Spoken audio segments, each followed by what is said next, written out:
Hey kids, welcome back to Worth the Spin. I'm your weekly host, just Jack, just me. It's just me. Nobody else applied for the job. I was in the store. I said, okay. Alrighty, so today we're going to talk about another band. A little bit of an obscure band. Change locations here in case you haven't noticed or you have noticed. Just kind of playing with some different options here, trying to freshen up a little bit. All right, maybe the landlord said I had to get out of the other space and stop making all that noise. Possibility that could have happened. I'm not saying it happened. I'm saying we're trying a different location here and see how it goes. So this band, a little on the obscure side, and for the fact that they haven't really released very much. So they haven't really had you can't call them a one-hit, you can kind of call them a one-hit wonder, but they didn't have enough songs to really get out into the mainstream rock. This is their debut album here we're going to talk about. It was released in 1980. And the name of this band is 707. All right, now it consisted of Phil Bryan on bass, Jim McClarty on drums, Duke McFadden on keyboards, and Kevin Russell on vocals. That's your A side, or your front cover. Name of this debut album by 707 is 707. Play those numbers a lot. Let me know how you do. Here is your backside. And band took a bit of a shakeup right around 81 when McFadden quit. He was replaced by Adam, failing me, guy named Adam. So, like I said, a little bit of a shakeup there. The band had a hard time finding its way. The biggest hit from this band, and I guess to call them a one-hit wonder, I guess it has to be a hit song. And this really wasn't a hit song. This album hit, I think, 52, I believe it was, on the Hot 100. And I did look that info up the other day, and I'm trying to remember what I looked up. I'm not good with chart positions. I don't always remember those. This is your inside. This is a plain Jane sleeve.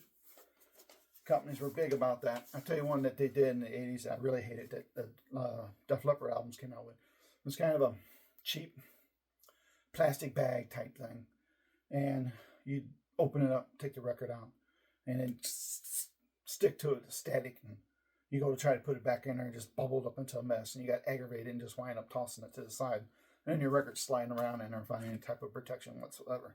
Here's your side A, and here's your side B. These guys did a second album in 81 with the new lineup, and it only peaked at 159 on the top 100. I've heard it, don't have it, not a fan of it. This album, not a huge fan of. This is kind of a bubblegummy type album, as some albums were. Most albums kind of were back in the early 80s. So we had MTV, so we had the whole bubblegummy thing type going. Everybody had a video or 10, and these guys didn't, but there were a lot of videos out there. So a lot of your songs had to kind of conform to that let's top one another in the video pop gum sort of video type feel, I guess you'd call it. I'm not knocking it. I loved MTV, watched it all the time myself, so I'm not saying anything negative about it. I kind of miss it. I know it's kind of around now, but it's no what it used to be for you who kind of watch it now. If you weren't back in 83, 84, 85, it was music video after music video for the most part. And sometimes you see the same video, 10, 12 times a day. But popular song you heard on the radio 10 times a day too. So it's the same thing. Alrighty, so this album here. So the main reason I have this is for one song that I really like. And I probably could have downloaded it, I guess. But I'm just not a fan of that download thing. And even though I've cleared out a lot of stuff because it was kind of like this song here and maybe that song and not a whole lot of other songs, is because I really like this song. And it's the lead-off song to it, and it's called I Could Be Good For You. And this is a good little rock song, and I like it. It's really cool. It's catchy, and I thought it was good enough to buy. So apparently, and I've had this record for a while, so I don't really remember, but apparently I paid $25 for it, so I must have really liked this song a lot. This band did another album in 2004. It's a long gap between 81 and 84, or 2004. It's called The Bridge. Did not do very well. I don't believe it charted at all. After that was like a greatest hits album, which other than I Could Be Good For You wasn't a whole lot on there that I thought would be greatest hits material.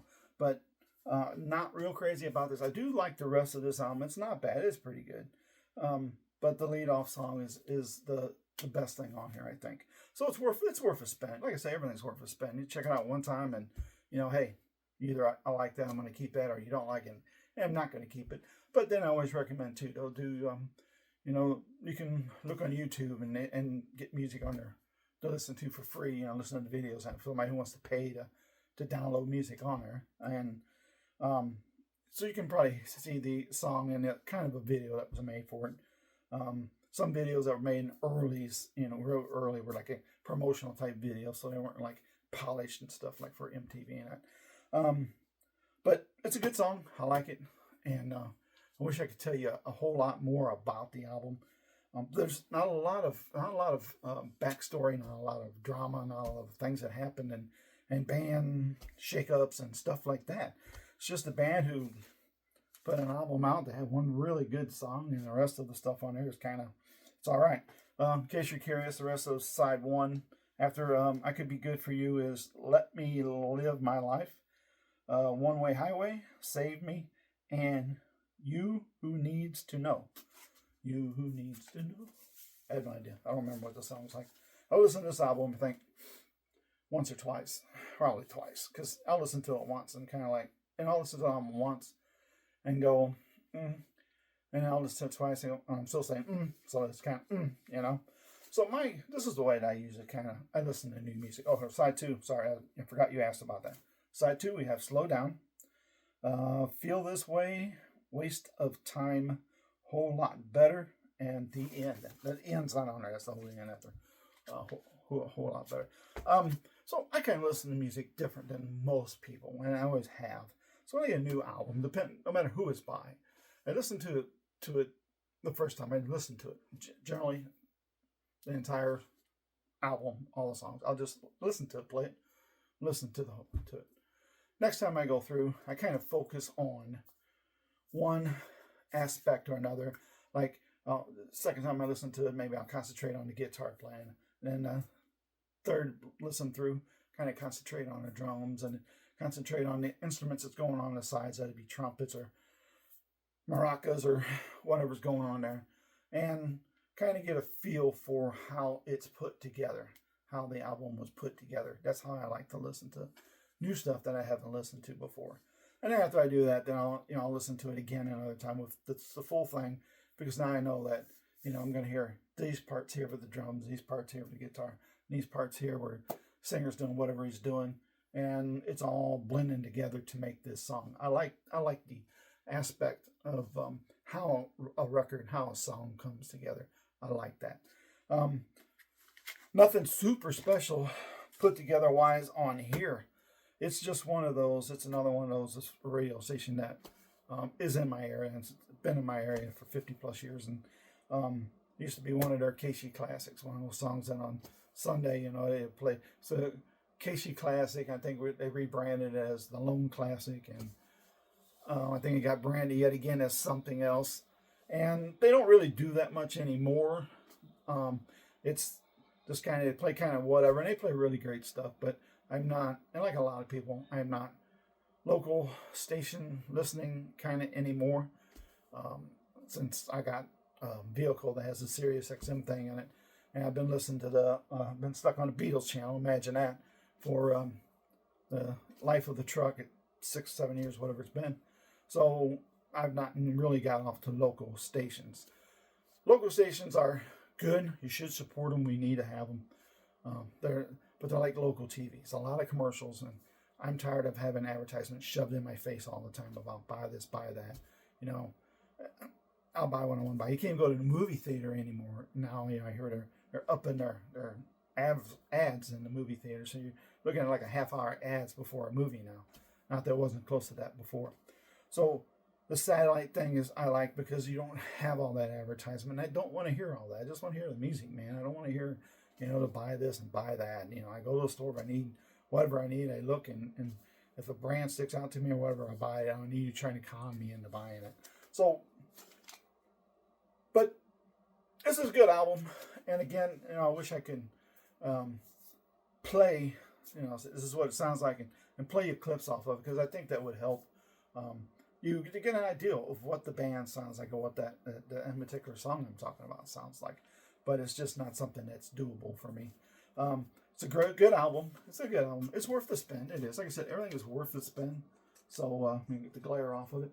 If you want to pick this up, if you're in a used record store and you see it, maybe not $25. I had a hard time finding this, honestly. It was online, but online is kind of a sketchy thing for me. You get records and they're not the way they looked, or they may look brand new and it's full of static, and it's just a hassle.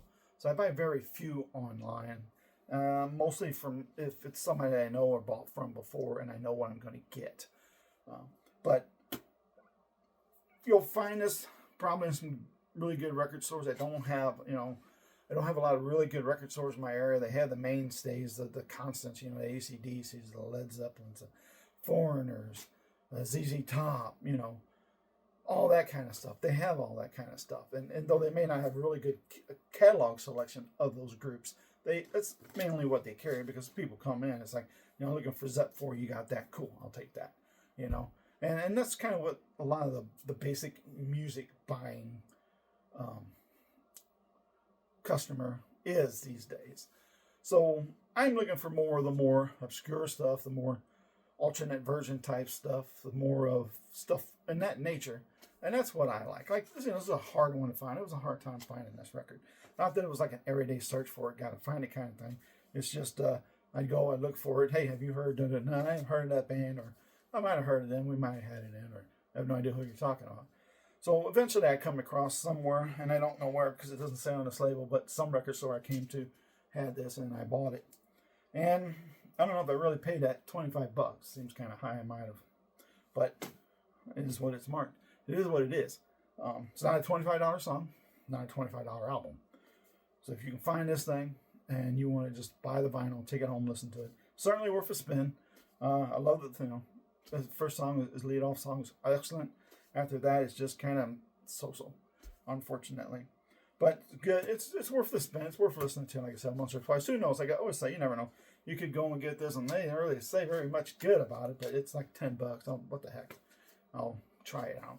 Take it home, and boom, man, I love this album. This is a great album. It's one of my favorites now. And that's happened to me before. Somebody's told me of an album, or I've seen one, and it's got one or two songs on there, and I'm like, I haven't heard these other ones, or I might have heard them, I don't remember them, and I'll take it and try it, and I go home and I listen, like, whoa, am I glad I bought this. Case in point, Christopher. He has one song that I ever really liked, and that's Don't Pay the Ferryman.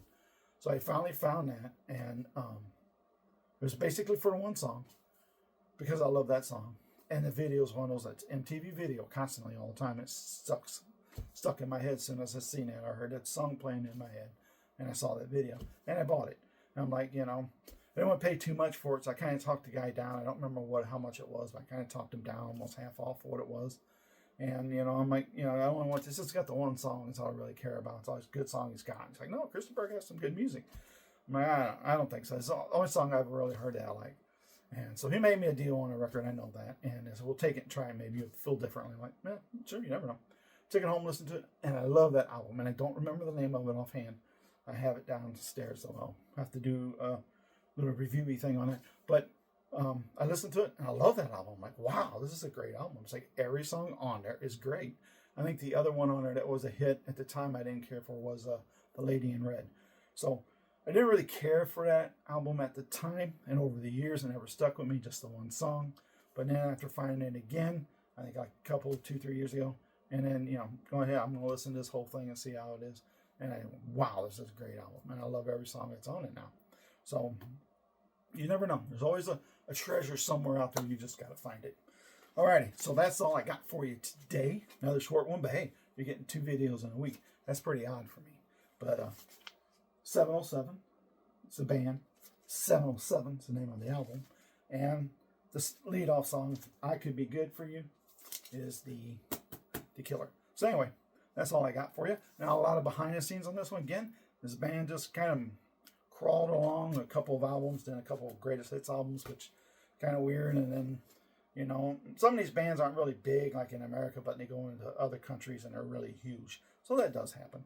So if you see it, check it out. If not, download or stream or whatever your kids like to do out there. I Can Be Good For You by 707. I think you'll like that song at least. And who knows, maybe you'll like the whole entire album. So, that's all I got for you. Till next time, I'll see you later. Take care. Be nice. Be kind. Love one another. Make music the soundtrack of your life. We should all have a soundtrack to our life. We all do. If you look back at events that's happened in your life, music's always been there. And there's always something you'll hear and go, man, I remember this, or remember when, or whatever. And that song means a little bit more to you than it normally would. So, make music the soundtrack of your life. Make it good. Make it whatever you want it to be. It don't have to be what I like or what somebody else likes. Just what you like. And take care. And I will see you next time. And with my new goofy little setup here, I'm going to reach over you and turn this off. Sorry, Polly. I'll see you later.